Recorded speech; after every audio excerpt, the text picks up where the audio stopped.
Bonjour et bienvenue au Verbomoteur. Ici Simon Lessard à l'animation en compagnie de nos deux chroniqueurs cette semaine, Stéphanie Grimard et Antoine Malenfant. Bonjour à vous deux. Allô. Alors, on fait une émission à effectif réduit cette semaine, mais le contenu de l'émission ne sera pas réduit. Cette semaine, on a décidé de miser sur la qualité plutôt que la quantité. Ah, OK. C'est pour ça que c'est nous deux qui sommes là, n'est-ce pas, Stéphanie? Absolument.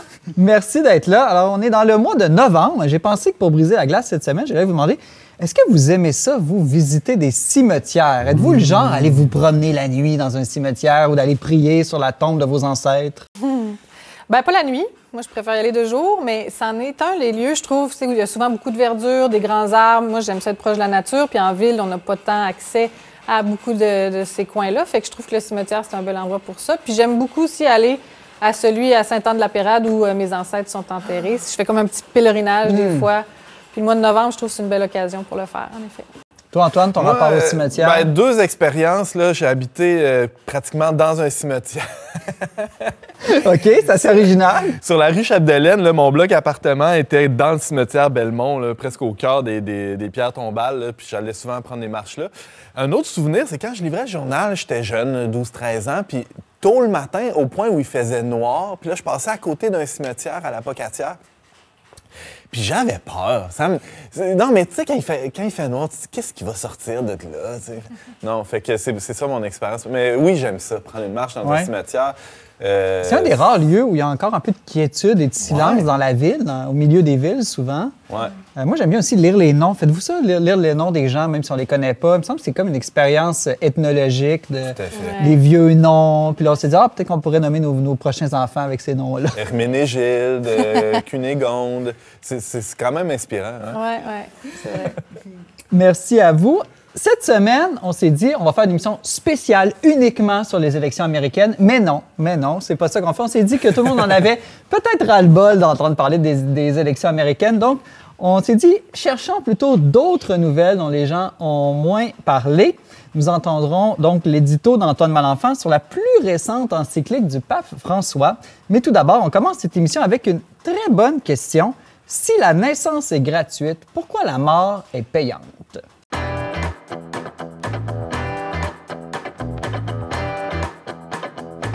Vendredi dernier, jour de la Toussaint, une manifestation a eu lieu à Paris au cimetière du Père-Lachaise pour réclamer que les frais reliés aux obsèques soient pris en charge par la Sécurité sociale, c'est-à-dire l'État.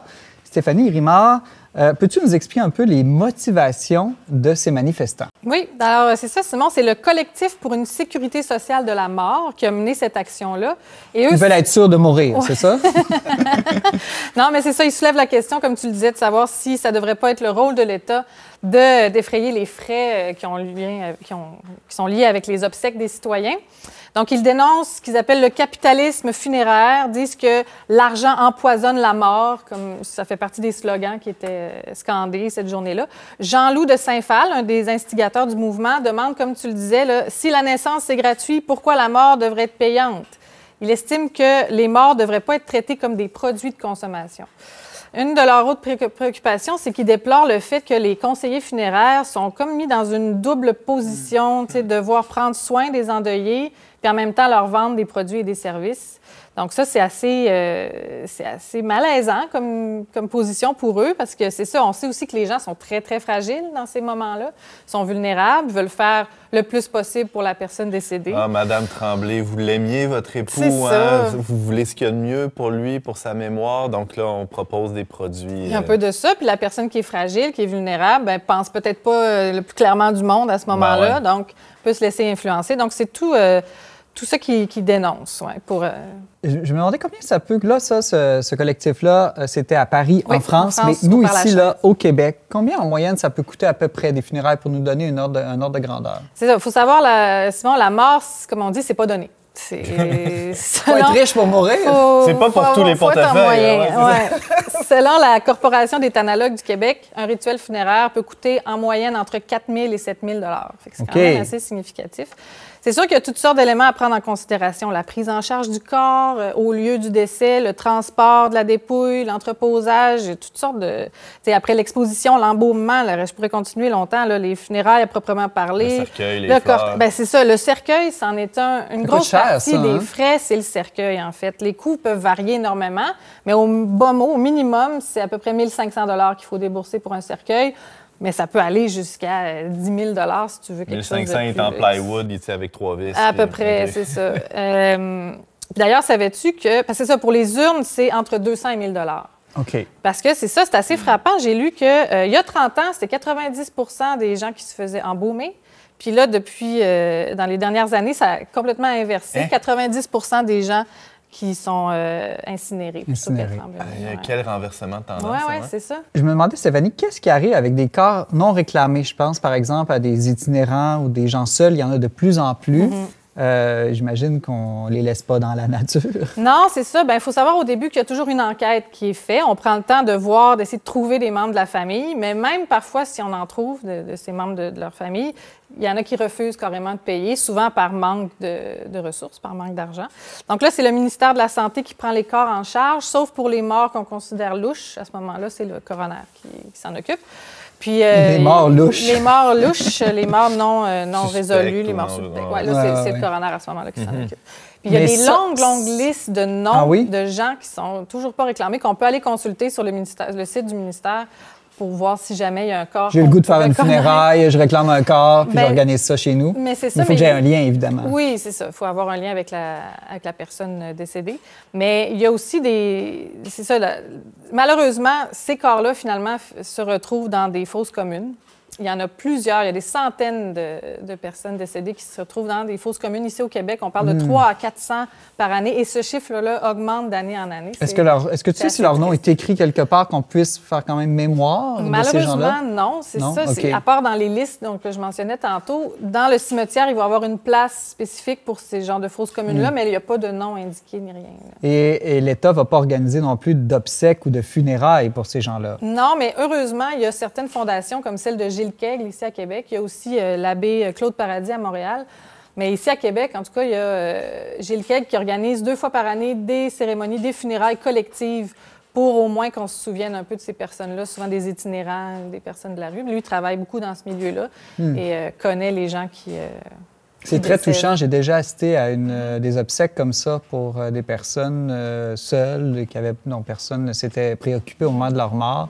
Puis on dirait qu'on vit vraiment quelque chose, on redécouvre, on dirait, comme la dignité de la personne humaine, aussi au moment des funérailles. Bien, traditionnellement, dans l'Église catholique, il y avait ce qu'on appelait les œuvres de miséricorde. C'était des bonnes œuvres qu'on peut faire autour de nous, là, des façons concrètes d'appliquer le commandement « Aimez-vous les uns les autres ». C'est une tradition encore vivante, on a le droit de faire des œuvres de miséricorde. On a encore le droit de faire ça, mais dans la façon de le nommer, en tout cas. Là, puis il y avait, parmi les œuvres, ensevelir les morts. Comme quoi, dans toute la tradition de l'Église, c'est quelque chose de fondamental. C'est un geste d'amour. On pourrait se dire, mais il est mort, qu'est-ce que ça change? T'sais? Mais en fait, c'est de reconnaître toute la dignité de la personne, du corps qui a habité son âme. C'est pas juste un amas de cellules. Ben non, c'est ça. Ça a été, durant sa vie, le temple de l'Esprit Saint, de son âme aussi. Donc, de reconnaître ça par un rite, c'est pas rien. C'est donner toute la valeur, redonner toute la valeur à quelqu'un qui, peut-être, même durant sa vie, a été laissé pour compte. C'est ça, c'est le reconnaître comme membre de la famille humaine, on peut dire. Justement, c'est quoi, selon vous, l'importance des rites funéraires? Est-ce que c'est simplement pour la famille immédiate, pour créer un moment de deuil? Est-ce que ça peut être plus large que ça? Bien, c'est ça, c'est une œuvre de mémoire, au point de départ. C'est sûr, on se rappelle de la vie du défunt, on lui rend hommage, c'est une façon de dire au revoir. Il y en a qui disent souvent, tu sais, quand tu n'as pas pu assister à des funérailles, le deuil est plus difficile, donc ça aide ça, c'est un moment de prière, de recueillement.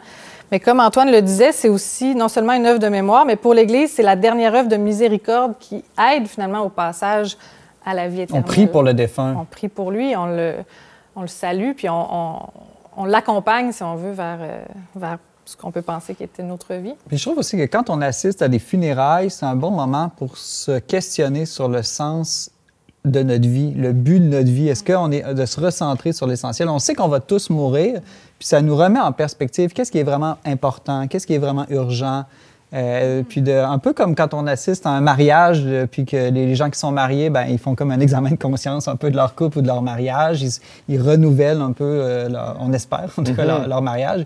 Je trouve qu'il y a quelque chose de similaire quand j'assiste à des funérailles. Côtoyer la mort nous met vraiment en face de notre propre finitude, c'est certain. Ouais, ouais. Il y a quand même une tension, un enjeu là, que j'aimerais vous soumettre, là, soulever en tout cas. On parle de rite funéraire, mais il y a une espèce de... Pour que ce soit un rite où il y a comme un cadre normatif, là, on pourrait dire, où il y a des... un rite, je veux dire, si moi, si tu inventes quelque chose, c'est pas un rite. Je frappe mon crayon sur ma tête, c'est un truc individuel, ça veut rien dire, c'est pas un rite, c'est trop individuel. Un symbole partagé. C'est ça, exactement. Merci, Simon. Puis, il y a une individualisation des rites funéraires, c'est-à-dire une adaptation aux besoins de la personne, de la famille. Moi j'aimerais ça mettre telle chanson de Claude Dubois, mettons. Mais est-ce qu'il n'y a pas un appauvrissement du rite à travers ça? Je comprends qu'il y a nécessairement une adaptation, même dans un rite catholique ou chrétien. On va choisir telle ou telle parole parce que ça représente bien la vie de la personne. Mais en bout de ligne, est-ce qu'il n'y a pas un appauvrissement du rite en perdant cet aspect collectif-là? Oui, bien c'est vrai que puis c'est ça que le collectif dénonce un peu aussi. C'est l'espèce, quand il parle de capitalisme funéraire... Ça devient de la business. C'est ça, ça devient une business, ça vient un peu du bling-bling, on peut trouver en tout cas. Puis, alors que dans des rites plus traditionnels, on pourrait retrouver une forme de faire partie de l'histoire aussi, puis de rites qui reviennent d'année en année, alors que là, ça devient... C'est comme s'il y avait un phénomène de compensation. À mesure que le symbole ou le rite s'appauvrit religieusement et collectivement, on veut compenser en mettant plus au niveau matériel, consommation, finances. On voit un phénomène similaire, je trouve, dans les mariages. Ben oui, clairement. Les mariages, c'est beaucoup plus cher que mourir, on s'entend. Et pourtant, le sacrement de mariage, lui, coûte à peu près rien. Là. C'est une cérémonie dans une église qui n'est pas plus compliquée à organiser que n'importe quelle messe. Mais justement, à mesure que les gens se sont éloignés du sens religieux du mariage, c'est devenu une fête très matérialiste. Et puis, on assiste, j'ai l'impression, à la même chose avec le rite des funérailles. Et inaccessible aux communs des mortels, à moins d'un endettement pharaonique. C'est pas ce qu'on souhaite non plus pour les rites funéraires. Non, absolument. Puis je reviens à l'importance, tu mentionnais tantôt la dignité. Ouais. Tu sais, c'est ça qu'on redonne ou qu'on donne, en fait, qu'on reconnaît à la personne décédée lorsqu'on lui fait des funérailles. Puis c'est quelque chose qui date des débuts de l'humanité. Là. Ça fait 100 000 ans qu'on fait ça. Il y en a même qui disent que c'est un trait caractéristique de l'humanité. Bon truc quand on passe de simples animaux à êtres humains. C'est ça. Donc c'est ancré dans notre histoire. C'est un symbole extrêmement fort. Puis on a des exemples aussi dans l'histoire de gens qui se sont battus qui se battent encore aujourd'hui dans les lieux où il y a la guerre. Il y a des gens qui, au péril de leur vie, vont vouloir absolument offrir une sépulture aux défunts. On pense à Antigone la pièce grecque de Sophocle, qui est basée sur ce fait de vouloir offrir une sépulture. Exactement. Elle en perd sa vie. Là. Et puis c'est tout ce sens-là de la dignité. Gâché l'histoire. C'est vrai. Je l'avais pas lu. Non, dernière question, là, je me pose quand même des questions sur la proposition de ce collectif qui voudrait que ce soit l'État qui paye les funérailles. Je comprends que de vouloir éviter la surenchère matérialiste et capitaliste de ce marché, mais c'est quand même délicat. La plupart des gens ont encore des obsèques religieuses, que ce soit chrétiennes, musulmanes, sikhs, hindous, etc. Est-ce qu'on va vouloir que l'État investisse dans des obsèques liées à une religion? Ça serait très difficile de dire aux gens, enlevez toute la dimension religieuse de vos obsèques. Puis est-ce que parce que c'est un droit, il faut nécessairement que ce soit l'État qui le paye? Je veux dire, être logé, nourri, vêtu, ce sont des droits. Pourtant, c'est pas l'État qui paye tout ça dans nos vies. L'aspect religieux du rite, on le disait pour les mariages, mais c'est vrai pour les funérailles, c'est pas ça qui coûte très cher. C'est tout, comme tu disais, le bling-bling autour, les aspects plus matériels. Et peut-être qu'à ce niveau-là, l'État pourrait assurer un montant de base, spécialement pour les gens moins nantis, là, issus des groupes avec plus faibles revenus. Mais évidemment, pour les gens qui ont des moyens ou qui veulent s'offrir autre chose, qui aillent à fond, il n'y a pas de souci. Et pour une société comme la France, très, très, très laïque, c'est sûr que la question se pose. Puis il y avait certains, à la manifestation comme telle, il y en avait des opposants aux manifestants qui disaient justement l'État n'a pas à se mêler de ça. Là. La question se pose. Stéphanie Grimard, journaliste au magazine Le Verbe, merci beaucoup. Ça fait plaisir.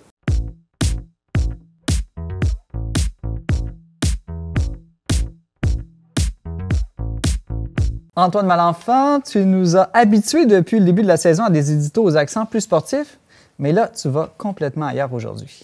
Ouais, mais on va avoir chaud quand même. Là. Ça va être sportif, là, tu vas voir. Alors, aujourd'hui, je voulais vous parler de Dilexit Nos. C'est quoi ça? Attention pour les dyslexiques, là, c'est pas facile à dire. C'est une blague de notre technicienne Marianne. Là, je tiens à lui donner tout le crédit. Alors non, Simon, ce n'est pas Dilexit Nos, ce n'est pas une nouvelle bannière de poulet frit qui ferait compétition au Dixili. Un autre jeu de mots. Ça fait 2 en 2 lignes.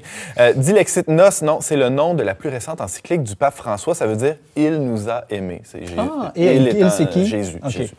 Pas le pape François. Oui, sûrement qu'il nous aime beaucoup. Okay. Hein. D'ailleurs, cette lettre-là est pleine d'amour, vous allez voir. Qu'est-ce qu'une lettre encyclique, me demanderez-vous tous en cœur? Qu'est-ce qu'une lettre encyclique, Antoine Malenfant? Bravo, vous êtes là. D'abord, il faut savoir l'écrire. Hein. C'est assez simple. Vous prenez le mot encyclopédique, vous enlevez les lettres O, P, E et D, et vous obtenez encyclique. Donc, c'est. Je suis pas sûr que je te suis, mais continue. Alors, les plus perspicaces vont remarquer, là, à ce moment précis, qu'on est juste 2 chroniqueurs et que cette situation-là de pénurie de main-d'œuvre explique peut-être mes digressions nombreuses et douteuses. Je dis ça, je sais rien. Mais peut-être qu'on pourrait avoir des robots pour pallier au manque de chroniqueurs. Quand un robot verbomoteur? On a ça assez hâte, hein? Une encyclique, c'est aussi un peu comme une exhortation apostolique, une bulle papale ou un motu proprio, qui sont d'autres sortes de documents officiels écrits par le pape. Mais c'est pas tout à fait pareil. Là, faites pas vos fins finaux en me demandant c'est quoi la différence entre ces types de documents-là. C'est pas que je le sais pas, là, je le sais, c'est quoi la différence, mais j'aimerais mieux laisser Simon nous l'expliquer, vu qu'il est bien bright, il a des lunettes, il connaît ces affaires-là. OK, tu veux que je t'explique la différence? Ouais, vas-y. Un motu proprio, ça vient d'un mouvement qui vient du pape. Donc, c'est quelque chose qui... Ça y est passé par la tête puis il décide de le faire seul. Plus spontané, de même. Plus spontané. Okay. L'autre, c'est quoi? Une bulle. Une bulle? Je sais pas, c'est une bulle au cerveau. Non, une bulle, ça peut être un document plus juridique, j'ai l'impression. Une déclaration. Il a fait une bulle, par exemple, pour lancer le jubilé qu'on va avoir en 2025. C'est un texte qui dit « Hey, ça va être la fête en 2025 ». Mais une encyclique, ça me semble être quelque chose de beaucoup plus solennel, important, qui s'adresse à l'ensemble du monde, ou en tout cas à l'ensemble des catholiques à travers le monde. Tout à fait. C'est plus magistériel, alors qu'une exhortation apostolique, là, je vais compléter un peu parce ça que exhorte, donc ta définition est un peu défaillante. C'est plus pastoral, c'est plus sur le plancher des vaches, normalement, avec des indications. Là, quoi faire. Quoi faire. Là, alors là, on est à un autre niveau. Là. Avec l'encyclique, on est un petit peu plus en quoi contempler. Là, pour les férus de statistiques ecclésiales, là, je sais qu'il y en a beaucoup dans la salle qui scandent là, « On veut des statistiques ecclésiales ». Vas-y, donne-nous des chiffres. Alors, Dilexit Nos, c'est dur à dire, c'est la 4e lettre encyclique de François en 11 ans de pontificat. Alors, d'aucuns pourraient dire que... On aime ça. C'est-tu assez James Langlois comme expression, ça? D'aucuns, je l'écrivais, je me disais, c'est James. D'aucuns pourraient dire que c'est pas beaucoup, 4 lettres en 11 ans. Mais c'est quand même 4 de plus que le nombre de lettres que tu as écrites à ta mère dans les 11 dernières années, Simon. C'est vrai. Mais là, Antoine, avec tout ça, j'ai aucune idée de quoi ça parle, cette fameuse lettre encyclique. T'es-tu pressé, Simon? Un peu. OK. Alors, faudrait pas oublier, Simon, le 4 lettres en 11 ans, quand même, faudrait pas oublier que le pape fait plein d'autres affaires dans sa journée de travail. Il serre des mains, il fait des voyages, il participe à des réunions, un peu comme toi, finalement. On s'en ressemble beaucoup. Ben oui. Alors, revenons au cœur du sujet. J'ai nommé... Le cœur. Le cœur. Ah, j'ai compris. T'es fort. Donc, c'est une lettre sur le cœur. Tout le cœur. Ça s'adresse aux médecins, c'est ça? Le cœur de la lettre est consacré au Sacré-Cœur de Jésus. Mon Dieu, c'est encore à la mode, ça, le Sacré-Cœur de Jésus? En fait, pour le dire en langage moins pastoral, ça parle d'amour humain et d'amour de Dieu. Et là, je vous entends déjà ricaner au loin, vous, à la maison, et je m'en confesse, j'avais moi-même mon petit avis sur le sujet, lequel avis pourrait se résumer ainsi. Existe-t-il sur Terre quelque chose de plus quétaine que la dévotion au Sacré-Cœur de Jésus? On salue tous les jésuites qui ont en charge de promouvoir la dévotion au Sacré-Cœur de Jésus. J'ai été, comme on dit en grec, reviré dans mes shorts en lisant cette encyclique-là, Simon. Et le pape, même, à certains endroits, il dit qu'on ne devrait pas se moquer de cette dévotion-là. C'était pour moi que le pape écrivait ça. Alors, attachez vos tucs avec une étole parce qu'avec Dilexit Nos, les sceptiques seront Confondu. Confondu. Dès les premières lignes, le pape fait référence au sociologue et philosophe polonais Zygmunt Bauman. Il fait référence aux philosophes grecs. Il fait même référence aux biscuits que cuisinait sa grand-mère en Argentine. Donc, il y a plein de références à la fois philosophiques, très sérieuses, très profondes, dans le monde séculier, dans le monde religieux, mais aussi des trucs très terre-à-terre. Ça, c'est la signature du pape François. Il est capable de nous amener à plein de niveaux dans un même paragraphe. C'est passionnant. Par exemple, dans l'Iliade d'Homère, écrit le pape François, le cœur, c'est non seulement le centre corporel de la personne, là, si on regarde ça d'un point de vue physique, mais c'est le centre émotionnel et spirituel de l'homme. Dans l'Iliade, la pensée et le sentiment relèvent du cœur et sont très proches l'un de l'autre. Le cœur apparaît comme le centre du désir, là, c'est une citation, et le lieu où se prennent les décisions importantes de la personne. Moi, tout ce temps-là, je pensais que c'était dans ma tête, je prenais des décisions. Ben, c'est peut-être ça ton problème, Antoine. Il faut que tu les prennes dans le cœur. Ah, voilà, une autre fois, je me fais corriger par le pape. À l'époque où je fréquentais l'école Sacré-Cœur à la Pocatière, mon père... L'école Sacré-Cœur, Sacré-Cœur. Oui, on suivez, a hein? un jeu de mots, oui. Ben, Ben, c'est pas un jeu de mots, c'est la tout réalité. vrai, c'est tout vrai. Hein, simple coïncidence? Je ne crois pas.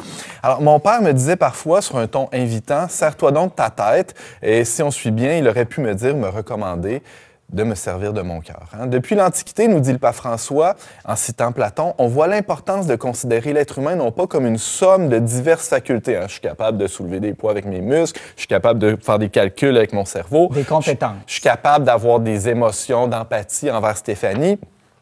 Qui a fait une chronique de 12 minutes sur la mort, bravo. Alors, il ne faut pas voir ça comme un tas de compétences, justement, dit Platon, mais comme un ensemble âme-corps. Puis le centre unificateur de ces deux patentes-là, l'âme et le corps, c'est le cœur. Une dernière citation, « Le cœur est le lieu de la sincérité où on ne peut pas tromper ni dissimuler. Il renvoie aux véritables intentions de la personne, ce qu'elle pense, ce qu'elle croit, ce qu'elle veut vraiment, les secrets qu'elle ne dit à personne. » C'est dans son cœur que c'est caché, ça, Simon. C'est le lieu de l'amour conjugal et de la véritable amitié. C'est vrai. C'est le lieu de toutes sortes de perversions aussi. Hein. Le pape le dit, il se passe plein d'affaires pas belles aussi dans notre cœur, mais finalement, on sait tous et on sent tous que le cœur, c'est là que sont les plus grandes aspirations et ce qu'il y a de plus noble et de plus beau chez la personne. Et en fin de compte, dit le pape, c'est là qu'on retrouve la vérité nue de la personne. Hein? Je vous avais dit que ça serait croustillant. Hein? Alors, je vais vous laisser sur un dernier extrait dans lequel François nous dresse une liste de questions fondamentales. Parce que c'est ça, le cœur, ça a l'air quétaine, ça a l'air gnangnan, un peu cucu. Mais le pape, dans cette encyclique-là, pose vraiment des questions sérieuses qu'à peu près tout le monde peut ou devrait se poser si on veut être heureux dans la vie. Alors, il dit, au lieu de rechercher des satisfactions superficielles, disons comme manger un Big Mac ou se gratter le dos là, quand ça pique. Ou écouter OD. Ou écouter Occupation Double. Et au lieu de chercher ça et de jouer un rôle devant les autres, parlant d'OD, il vaut mieux laisser surgir les questions décisives. Et là, je fais une liste, là, ça va aller vite, vous allez voir, mais c'est très profond. Qui suis-je vraiment? Qu'est-ce que je recherche? Quel sens je veux donner à ma vie? C'est quoi mes choix, mes actions? À mes choix et à mes actions. Pourquoi et dans quel but je suis dans ce monde? Tu te demandes ça? Toi, tu t'es demandé ça aujourd'hui? Tous les jours. Ah, bravo. Comment est-ce que je veux donner de la valeur à mon existence? Quand elle va s'achever? Quel sens je veux donner à ce que je vis? Qu'est-ce que je veux être devant les autres? Et qui suis-je devant Dieu? Ces questions, rappelle le pape, me ramènent nécessairement à mon cœur. Je termine? Oui. Après une encyclique sur la lumière de la foi, une autre sur l'écologie intégrale, et une avant-dernière sur la fraternité humaine, qui portait un nom de spaghetti, là, ça s'appelait Fratelli Tutti. On le savait déjà que le pape avait le cœur à la bonne place, c'est-à-dire quelque part à côté de son unique poumon. Il y a juste un poumon, vous saviez ça? On ne le savait pas, mais on l'apprend. Il y a un cœur et un poumon. Un cœur et un poumon. Ouais. Mais l'Église a deux poumons. Hein? Ça, c'est vrai, l'Est et l'Ouest. Peut-être que, dans le fond, ça lui permet d'avoir plus d'espace pour dilater son cœur. Hein, Il paraît que Saint-Philippe Néri, son cœur s'est tellement dilaté d'amour que quand, après sa mort, on a retrouvé dans son corps qu'il y avait des côtes de brisées et son cœur était physiquement trop gros. Incroyable. Incroyable. Continue, Antoine. Alors, je termine. Alors, c'est là, dans ce texte-là, peut-être qu'on découvre le testament spirituel du pape, une lettre pleine de questions existentielles de notre époque, je le disais, des quêtes de sens de nos contemporains et surtout pleine de la réponse d'amour qu'offre le Sacré-Cœur de Jésus. Bon, là, je voudrais pas vous écœurer avec mon sujet, mais j'espère plutôt de tout cœur que ça vous donnera le goût d'aller jeter un œil à ce texte de François d'une très grande profondeur spirituelle. J'ai-tu le temps de vous lancer une question? Pas vraiment, mais tu as le temps On ira lire, par contre, cette encyclique du pape François. Ouais, allez-y, allez-y. Dilexit-nos, est-ce que je l'ai bien dit? Bravo. Yes! Merci Antoine Malenfant, tu es rédacteur en chef du magazine Le Verbe. Merci beaucoup pour cet édito. Plaisir.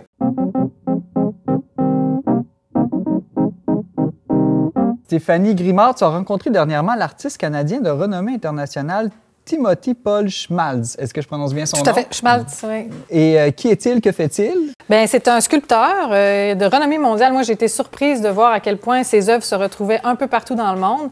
Mais ce qui m'a donné la puce à l'oreille, c'est que récemment, le 30 juin dernier, il y a la statue When I Was Hungry and Thirsty, quand j'avais faim et soif, qui a été inaugurée à la basilique ici à Sainte-Anne-de-Beaupré. Puis, en m'interrogeant là-dessus, j'ai découvert tout son univers. Non seulement il fait des sculptures, mais il nous invite à participer, si on veut, à la sculpture. C'est-à-dire que, là, je vais prendre un autre exemple d'une autre sculpture. Ça s'appelle I Absolve You. C'est le Padre Pio. Je tape sous. Je tape sous, oui.